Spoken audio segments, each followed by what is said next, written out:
Ukrainian President Volodymyr Zelenskyy has accused China government led by President Xi Jinping of helping Russia by thus allegedly sending the country's weapon production workers to Russia to be producing gunpowder, artillery, among other military weapons, the enemy neighbouring country, Russia under President Vladimir Putin are using to attack and destroy Ukraine. Zelenskyy confirmed that Russia attacked Kharkiv with ballistic missiles as Christians set to mark this year Good Friday, which do herald the celebration of Easter, just as the United States government through the Office of the Secretary of State, Marco Rubio also on Friday said that if the war in Ukraine can't be stopped, the US will move on, because the US is not the cause of the war, and the North America country has been helping Ukraine since the start of the war, 3 years ago.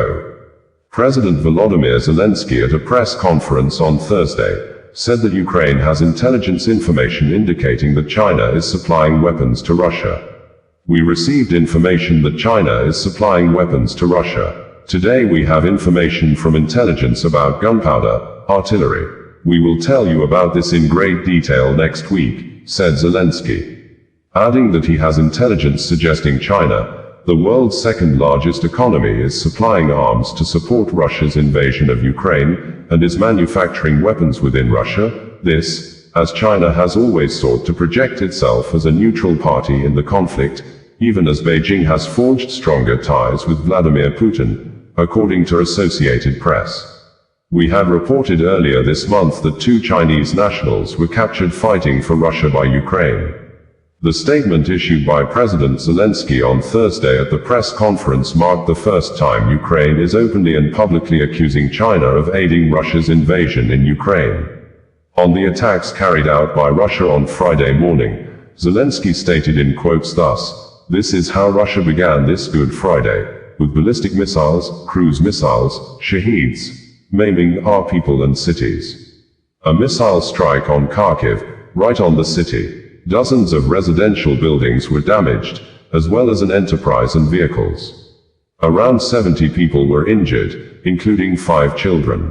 The youngest, Valeria, is just 2 years old. All the wounded received the necessary medical assistance. Tragically, 1 person was killed. Sumy, Russian attack drones. One of the targets was a regular bakery, an ordinary business that has served the city for decades. Tragically, 1 person was killed in this attack. My condolences to all who have lost loved ones. There were also Russian strikes on Dnipro, Kyiv, Mykolaiv, and Donetsk regions. Our rescuers, medics, and other emergency and specialized services are all responding and helping. I thank every single person who is saving lives and restoring living conditions in Ukraine's cities and villages. I am grateful to all our partners who are helping defend Ukraine. Every defense package matters. All air defense systems, sufficient supply of missiles for those systems. All this truly makes a difference. On the other hand, CNN reported that the US Secretary of State, Marco Rubio, said Friday that if it is not possible to end the war in Ukraine, the United States needs to abandon its efforts and move on.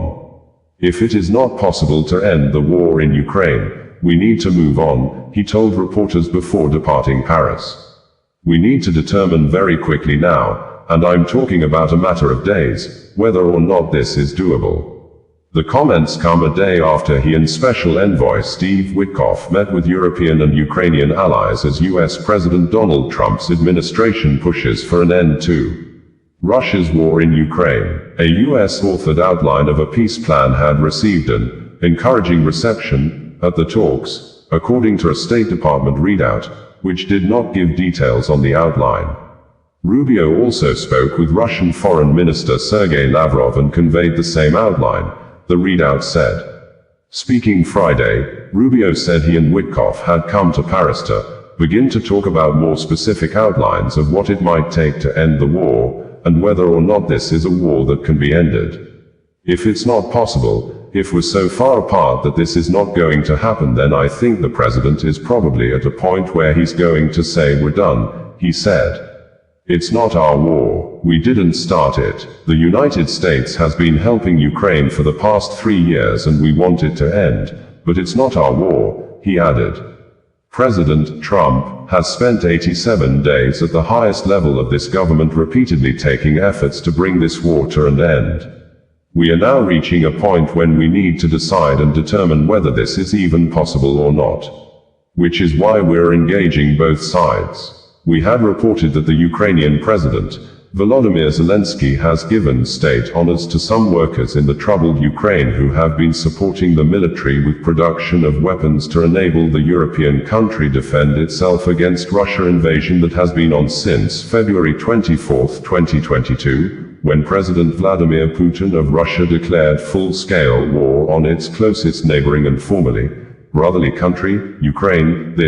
President Zelenskyy said that more than 40% of all the weapons used in all the front lines to defend Ukraine are made in Ukraine.